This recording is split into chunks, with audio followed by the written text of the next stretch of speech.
You can still see the tattered remains of that private plane behind me here on Stone Street. You have anything to say, Mr. Clark? Yeah. The first time, it's a written warning. The second time will cost you $75 in fines. The third time and every time after, that's $150. Reading through these court documents, it was administrators here at Valley View High School that got the ball rolling from that initial student tip to Friday's charges. Tragedy avoided, but the early morning commute massively affected in this part of Columbia County. The scene behind me earlier this morning, 40 plus at the mercy of last night's fire, still being housed in a high school cafeteria, where a tree has gone down onto a car on Upper Mulberry Street. But here at more independent venues, well, there's going to need to be a lot more planning. What we do know is the casualties thus far. While public libraries are trying to serve entire communities, whether they're in-house or on the go, university libraries are also trying to keep up with digital trends. It's money that will be readily available and just what some local businesses here need to keep going. In Luzerne County, Kevin Hayes, Eyewitness News.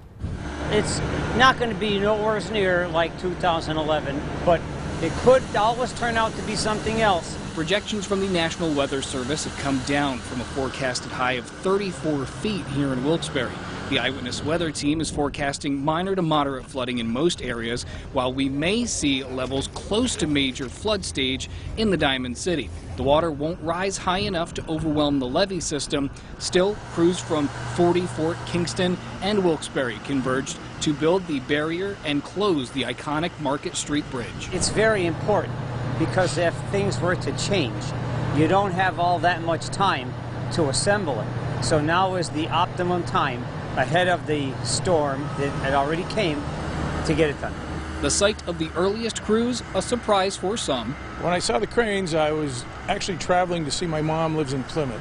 George Gavrish was thwarted from an early Christmas surprise, but he brought his son to check out the barrier being built up.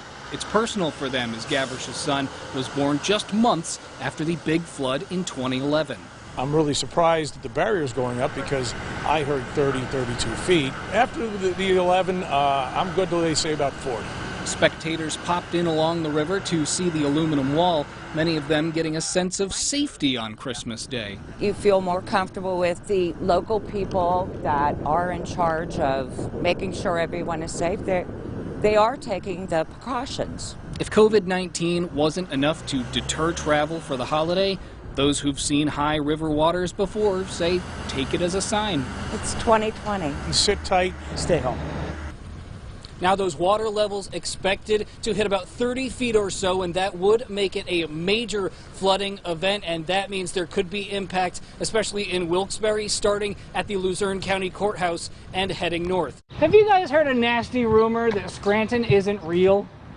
Oh, on Twitter yesterday. The Electric City is under attack, if it even exists, that is. Well, I woke up yesterday to a text from my colleague who had seen it trending on Twitter, and I just knew that that was something we had to share. A post resurfacing that depicted Scranton as the worst city in Pennsylvania. Insult to injury, the reaction. People around the world didn't think they actually existed. With an Access NEPA article making the rounds, we decided to go searching for this mythical place that was getting such a bad rap. What if I were to tell you Scranton isn't real? I'm sitting here today, so I'd have to disagree with you. Yeah, I hope you get to the bottom of the mystery. Like all cities, Scranton has its ups and downs, but the people here aren't buying what the Twitter trend is selling. They need to recognize that Scranton is actually a place we're thriving, and despite all the chaos that's going on right now, we're doing good. We're surviving, we're pushing forward. Despite the trolls on the web, everyone we've talked to sees the good in the seat of Lackawanna County. I mean, some parts of it you're definitely like, oh man, that's unreal. That shouldn't be real. Yeah. And I think that the people here are really resilient and positive. We went as far as the top to make sure beyond a shadow of a doubt that we had a real city on our hands. It was time to talk to the mayor. So that not only are we here, but we're actually a really cool place to be. We're a great place to raise a family. So despite what you may hear or see floating around on the web, it would seem that Scranton is not the worst. But is it real? I know people from Scranton love their city and they will defend it. They call it Scranton. What? The Electric City. Defending Scranton is a hill I'm willing to die on. It's pretty real. Yeah. Now there you have it, the home of Dunder Mifflin and thousands of proud Scrantonians, also so much more. Live in what? The Electric City tonight. Kevin Hayes, Eyewitness News. I'm a housekeeper. Laundry aide. Facilities manager. The lead cook. Dining services supervisor, and I'm also patient service manager. It takes a village to keep medical facilities running in a time when they're hardest hit. The job of housekeeping taken to another level. Germs have always been here.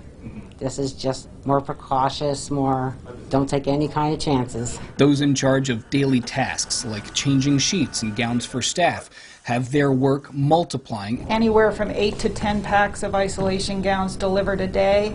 Now I am up to 100 packs plus. It may be easy to forget the maintenance needs of these buildings as patients and staff come and go at record numbers. We're coming into an environment that could be potentially more unsafe because of the COVID concerns. We all come in every day and perform our job and do the best we can. Hospital kitchens working through tough times, part of the healing process for patients and fuel for staff, no matter what they're up against. Colleagues and stuff, when it does get that way, when we're short-staffed, we kind of lean on each other and help each other out and get the work done. There are many times that they could say, I give up, it's too much, but they're here every single day. Keeping the lights on in our darkest hours, being there for each other and those afflicted as we find ourselves isolated. Family comes first for everybody, whether it's a personal life, whether it's your work family, or whether it's the patients. And talking with so many of the support staff here at Lehigh Valley Schuylkill, they tell me that they regularly exchange thank yous with the medical staff because one without the other, well, we'd be in a much darker place and not looking forward to the end of a pandemic. In Pottsville, Kevin Hayes, Eyewitness News.